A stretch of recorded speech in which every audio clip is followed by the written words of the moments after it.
Momentum. तो बेटा जैसे आप देख सकते हो मोमेंटम को पी सिंबल से हम डिनोट करते हैं। पहले हम बच्चा समझेंगे कि मोमेंटम बेसिकली होता क्या है, इसको सिंपल लैंग्वेज में समझने की कोशिश करेंगे।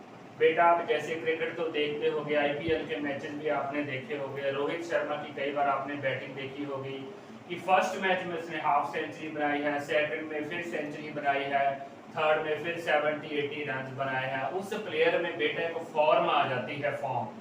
तो आपने देखा होगा कि जब किसी प्लेयर में एक फॉर्म आ जाती है तो उसको रोकना बड़ा मुश्किल हो जाता है। दूसरे अपोजिशन के जो बॉलर्स होते हैं उस प्लेयर को रोकना उसके लिए बड़ा मुश्किल हो जाता है। तो बेसिकली उस प्लेयर के अंदर एक फॉर्म आ जाती है। जो मोमेंटम का कंसेप्ट है बेटा, मोमेंटम का मतलब भी फॉर्म ही होती है।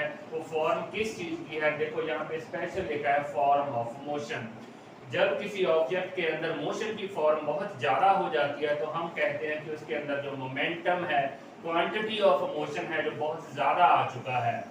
तो सर हमें कैसे पता चलेगा कि मोमेंटम कौन से ऑब्जेक्ट में होता है, कौन से ऑब्जेक्ट में मोमेंटम नहीं होता। तो बेटा सबसे पहले जो नोट करने वाली बात ये है कि जो ऑब्जेक्ट रेस्ट पे होता है, जो ऑब्जेक्ट नहीं मूव कर रहा, उसके अंदर कोई भी मोमेंटम नहीं होता, जीरो मोमेंटम होता है।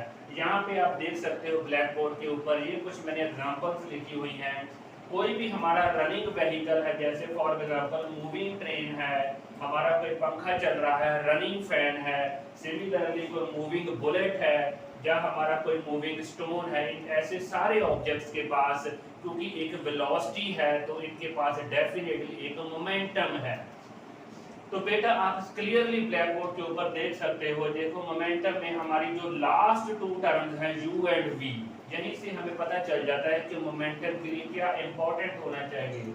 बेटा u से क्या होता है, u से सर होता है वेलोसिटी, और m से क्या होता है मास। इसका मतलब मोमेंटम को समझने के लिए हम इन दो क्वांटिटीज की हमें जरूरत पड़ती है, वेलोसिटी एंड मास। तो बेटा करना क्या है, बस इसके बीच में मल्टीप्लाई का निशान ही डालना है, नथिंग एल्स।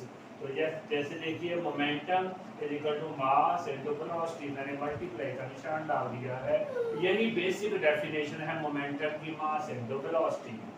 सो मोमेंटम को बेटा p सिंबल से डिनोट करते हैं और मास को हम m से डिनोट करते हैं, वेलोसिटी को u से डिनोट करते हैं, जो जनरली हम v से भी डिनोट करते हैं। तो p जो होगा that will be equal to mu और mv। ये हमारी बेसिक जब मैथमेटिकल डेफिनेशन है मोमेंटम ऑफ एन ऑब्जेक्ट की।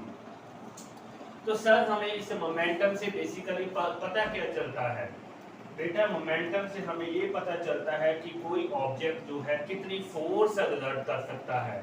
जिस ऑब्जेक्ट में मोमेंटम ज्यादा होता है वो ज्यादा फोर्स एक्सर्ट कर सकता है। जैसे बेटा फॉर एग्जांपल आपका जो प्लेयर है, फॉर एग्जांपल रोहित शर्मा है, उसमें मोमेंटम ज्यादा आ चुका है, फॉर्म ज्यादा आ चुकी है, तो वो ज्यादा रन स्कोर कर सकता है। सिमिलरली बेटा जो मोमेंटम ऑफ एन ऑब्जेक्ट है उससे हमें ये पता चलता है कि ऑब्जेक्ट कितनी फोर्स एक्सर्ट कर सकता है। उसके बाद बेटा हमें ये समझना होगा कि हाँ, जैसे हमें पता है कि फिजिक्स में दो तरह की क्वांटिटीज होती हैं, स्केलर और वेक्टर क्वांटिटीज। तो यहाँ पे आप क्लियरली बेटा देख सकते हो कि मास तो हमारी स्केलर क्वांटिटी होती है, लेकिन जो हमारी वेलोसिटी होती है वो वेक्टर क्वांटिटी होती है। जब एक स्केलर को एक वेक्टर से मल्टीप्लाई करते हैं तो हमारे पास बेटा जो रिजल्ट आता है वो तो वेक्टर ही आता है। सो देयरफॉर मोमेंटम जो है that is a vector quantity. यही पे यहाँ पे मैंने यही लिखा है, जो हमारा मोमेंटम ऑफ एन ऑब्जेक्ट है that is basically vector quantity. तो बेटा मोमेंटम के हम एसआई यूनिट्स कैसे निकालेंगे, उसके लिए हमें दो चीजों के यूनिट्स की पता होने चाहिए, एक मास का यूनिट पता होना चाहिए, एक वेलोसिटी का। तो मास का यूनिट तो होता है केजी और वेलोसिटी का यूनिट होता है मीटर पर सेकंड। तो दोनों को मल्टीप्लाई करेंगे तो हमारे पास मोमेंटम का यूनिट आ जाएगा केजी मीटर पर सेकंड। सिमिलरली बेटा मोमेंटम का अगर हमें डायमेंशनल फार्मूला निकालना है तो हमें मास का डायमेंशनल फार्मूला कैपिटल M है और वेलोसिटी का डायमेंशनल फार्मूला LT-1 है। तो दोनों को मल्टीप्लाई करेंगे तो हमारे पास मोमेंटम का डायमेंशनल फार्मूला आ जाएगा MLT-1। बाकी जो फिजिक्स में हमें स्पेशल जरूरत पड़ती है मोमेंटम की न्यूमेरिकल वगैरह सॉल्व करने के लिए, वो तब होती है कि जब हमें मोमेंटम और काइनेटिक एनर्जी के बीच एक रिलेशन फाइंड आउट करना होता है। K stand for kinetic energy और P स्टैंड फॉर मोमेंटम। ये काफी इंपॉर्टेंट बेटा रिलेशनशिप है, P = 2mk under root. This is the very important relationship between momentum and kinetic energy.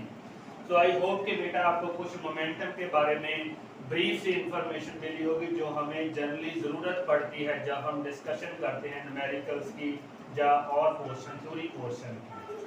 Thank you very much बेटा, thank you.